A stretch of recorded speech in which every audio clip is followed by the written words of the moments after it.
this morning. Thanks, Cyril. You know, someone once said the best way to get something done is to begin. And, you know, I meant to look that up to see who it was, but I just didn't get around to it. Well, you know what that's called. That's called procrastination, and it is the subject of our Better Grades segment this morning with Laura Lee Burgess of Oxford Learning. Good morning. Good morning. I'm a procrastinator. I'm going to admit that right now. It's very typical. Yeah, very typical, not unusual. But unfortunately, when your child is in school, it can be a problem. It can be. Yeah. So why do we procrastinate, do you think, whether you're an adult or a young student?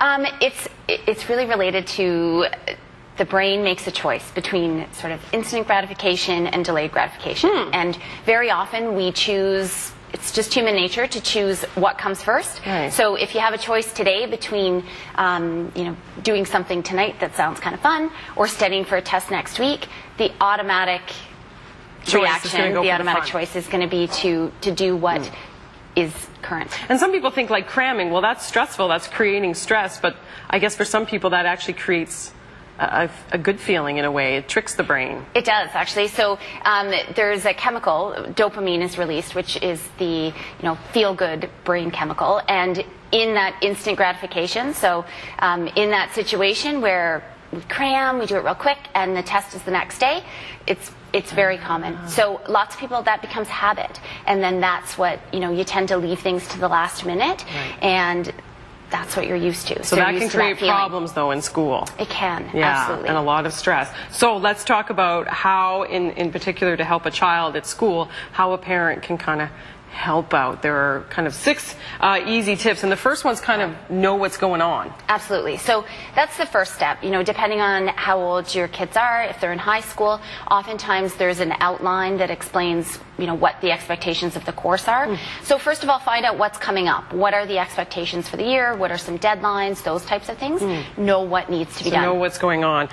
So be in the know. Next would be grab a calendar and start filling stuff out. Absolutely. Yeah. So grab the calendar, put those dates on there, but then begin to break up when things are actually going to be done.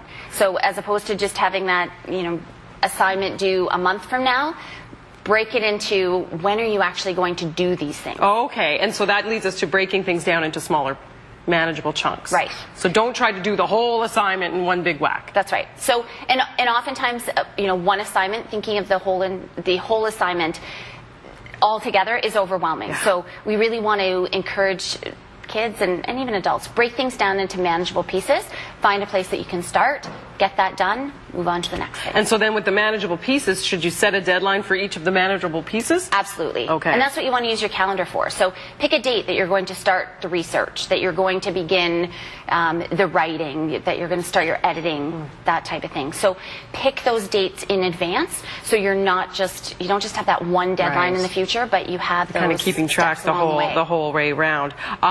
And how involved, should parents stay involved? Like, how do you walk the line between staying involved and nagging? Right. And you don't want to do it for them, but you want to check in. So frequent check-ins, make sure that they're sticking to the deadline that you've decided on. Just to check in, how are things going? Do you need any help with that? But you want to make sure that you're keeping them on track, because if not, they're going to get off for the next deadline. That's how things are. And then it all snowballs. That's and of course, start early is the last tip. Start early. Yeah, it's never too late to stop the procrastination. Boy, that's kind of ironic. I know. We need to kind of change the way we think about those things. Exactly. Thank you so much for this. I appreciate it. No more procrastination. We can tackle it. Both adults and children, we're all guilty of it. All right, let's go over to Cyril now. No time to waste, Cyril. That's right. No time to waste.